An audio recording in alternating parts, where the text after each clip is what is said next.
नमस्ते दोस्तों, तो आज आपको एक बड़ी ही अचंभित एवं भयानक रहस्यमय कहानी सुनाऊंगी जिसमें आपको कुछ नई रहस्यमय बातें की जानकारी होगी। तो कृपा करके अभी चैनल को सब्सक्राइब कर ले। यह मेरा दूसरा नया चैनल है ताकि और भी रहस्यमय कहानी सबसे पहले आप तक पहुंचे। धन्यवाद। तो सुनिए। उज्जैन की पवित्र और रहस्यमयी नगरी, जहां महाकालेश्वर ज्योतिर्लिंग अनंत काल से स्थापित है, केवल एक धार्मिक केंद्र नहीं है। ये कला, संस्कृति और रचनात्मकता के उन अनकहे रहस्यों का भी घर है जिन्हें समय ने निगल लिया है। यहाँ की हवा में एक ऐसा गूढ़ रहस्य छिपा है जो मानवीय प्रतिभा की गहराइयों से जुड़ा है। ये कहानी एक ऐसे अदृश्य मौन अंतराल की है जो महाकाल के भीतर धड़कता है। ये बात उस समय की है जब धरती पर कला अपने चरम पर थी। मनुष्य अद्भुत कृतियां बनाता था, ऐसी कलाएं रचता था जो न केवल सुंदर थीं, बल्कि उनमें प्राण फूंक देती थीं। लेकिन समय क्रूर होता है। युद्धों, आपदाओं और अहंकार ने धीरे धीरे उन महान कलाओं और कला रूपों को विस्मृति के गर्त में धकेल दिया। कई कलाएं जो कभी मानवता की आत्मा थीं, हमेशा के लिए खो गईं। उनकी धुनें, उनके रंग, उनकी मुद्राएं केवल कहानियों में सिमट कर रह गईं। महाकाल, जो स्वयं काल के अधिपति हैं, ने जब इस खोई हुई कला की आत्मा को देखा तो उनका हृदय व्यथित हो उठा। वे जानते थे कि छोटी ही सच्ची कला अमर होती है और उसे नष्ट नहीं होना चाहिए। उसी क्षण महाकाल के भीतर, समय और आयामों के बीच एक अत्यंत गोपनीय और अगोचर मौन अंतराल, साइलेंट इंटरवल का निर्माण हुआ।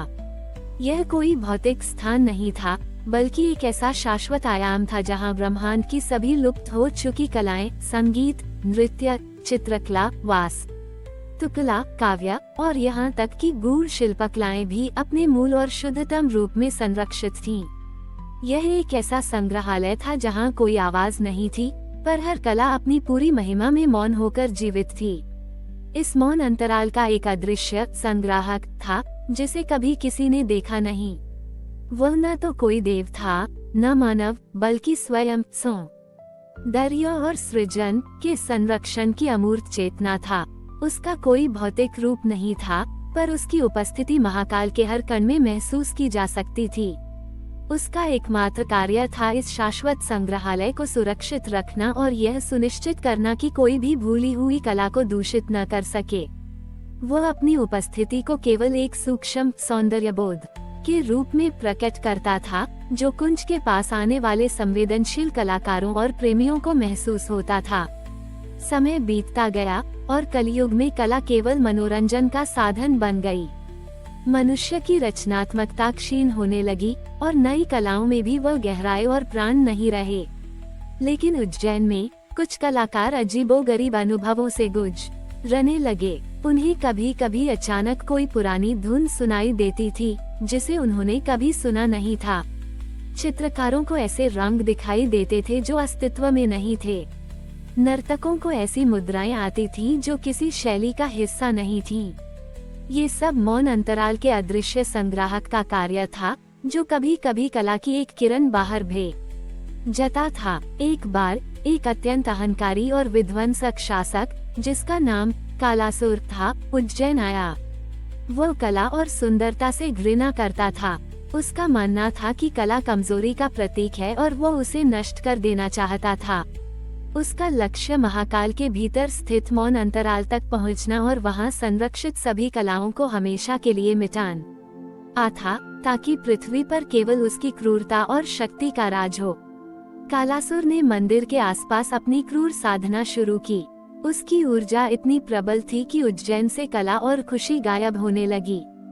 गायकों की आवाजें रूखी पड़ गईं, नर्तकों के पैर थक गए और चित्रकारों के रंग फीके पड़ने लगे। शहर में एक बदसूरत, नीरस माहौल छा गया। उसी रात जब कालासुर ने अपनी साधना का चरम किया और मौन अंतराल के द्वार को खोलने का प्रयास किया, तो एक अद्भुत घटना घटी। मंदिर के गर्भगृह से एक सूक्ष्म लेकिन अत्यंत गहन अदृश्य ध्वनि निकलने लगी। ये ध्वनि इतनी शक्तिशाली थी कि इसने कालासुर के मन को एक पल के लिए भ्रमित कर दिया। कालासुर ने देखा कि मंद छोटी हीरा के भीतर हवा में अजीबोगरीब आकृतियां बन रही हैं, जो किसी रंग या रूप से बंधी नहीं थी, लेकिन उनमें असीम सौंदर्य था। उसे लगा जैसे वह अनंत रचनात्मकता में डूब रहा हो। फिर उस अदृश्य ध्वनि के केंद्र से एक तेज लेकिन शांत सौंदर्य लहर उसकी ओर बढ़ी। इस लहर ने कालासुर को पीछे धकेलना शुरू कर दिया। उसे लगा जैसे उसकी अपनी ही क्रूरता और विध्वंसक ऊर्जा उससे छीनी जा रही हो, जैसे उसका शरीर और मन सौंदर्य के आगे झुक रहे हों। कालासुर ने पूरी शक्ति से प्रतिरोध किया, लेकिन मौन अंतराल के संग्राहक की शक्ति इतनी असीम थी कि वो उसे समझ ही नहीं पाया। एक अंतिम तीव्र सौंदर्य लहर के साथ कालासुर को मंदिर के बाहर फेंक दिया गया। वह बुरी तरह घायल और शक्तिहीन हो गया था। जब उसे होश आया तो उसके भीतर की सभी क्रूरता और कला से घृणा शांत हो चुकी थी। वह एक सामान्य कलाविहीन व्यक्ति बनकर उज्जैन छोड़कर चला गया। शहर में कला और रचनात्मकता फिर से लौटने लगी थी और हवा में वही पवित्र सौंदर्य बोध महसूस होने लगा था। माना जाता है कि यह अदृश्य संग्राहक ही था जिसने अपनी शक्ति से मौन अंतराल को बचाया और कालासुर की विध्वंसक ऊर्जा को सौंदर्य में बदल दिया। वो केवल एक प्रहरी नहीं, बल्कि स्वयं सौंदर्य और सृजन का शाश्वत रूप था। आज भी उज्जैन में कुछ भक्त और कलाकार जब महाकाल के गर्भगृह में ध्यान करते हैं, तो उन्हें कभी कभी अपने भीतर एक सूक्ष्म कलात्मक प्रेरणा या अबूझ सौंदर्य बोध का अनुभव होता है, जैसे कोई पुरानी धुन उनके भीतर बज रही हो या कोई नया रंग उन्हें दिखाई दे रहा हो। कुछ लोगों ने ये भी दावा किया है कि उन्हें कभी कभी मंदिर के भीतर से आती हुई एक अजीब सी मौन आहट सुनाई देती है, जैसे कोई अदृश्य सत्ता खोई हुई कलाओं को सहेज रही हो।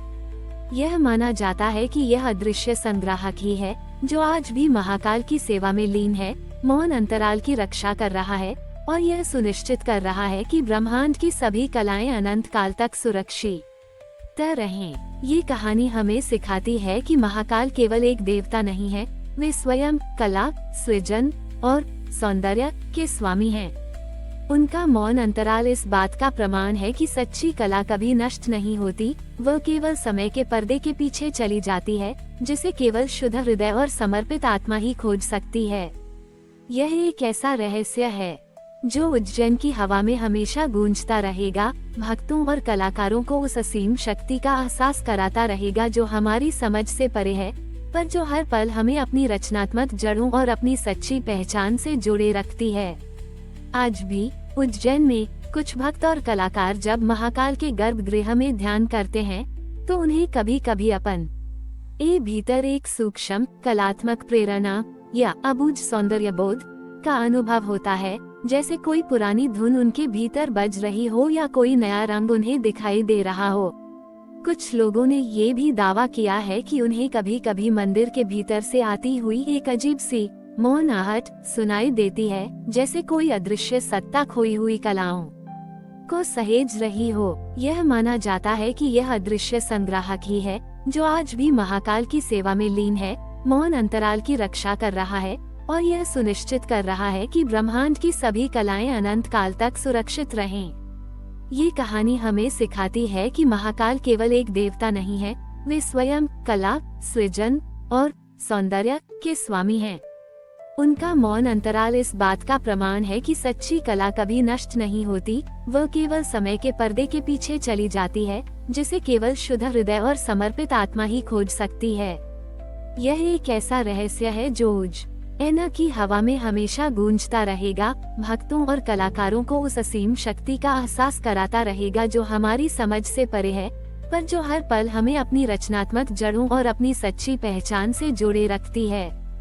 समय बीतता गया और मौन अंतराल की कहानियां उज्जैन के कलात्मक समुदाय में प्रेरणा का स्रोत बन गईं।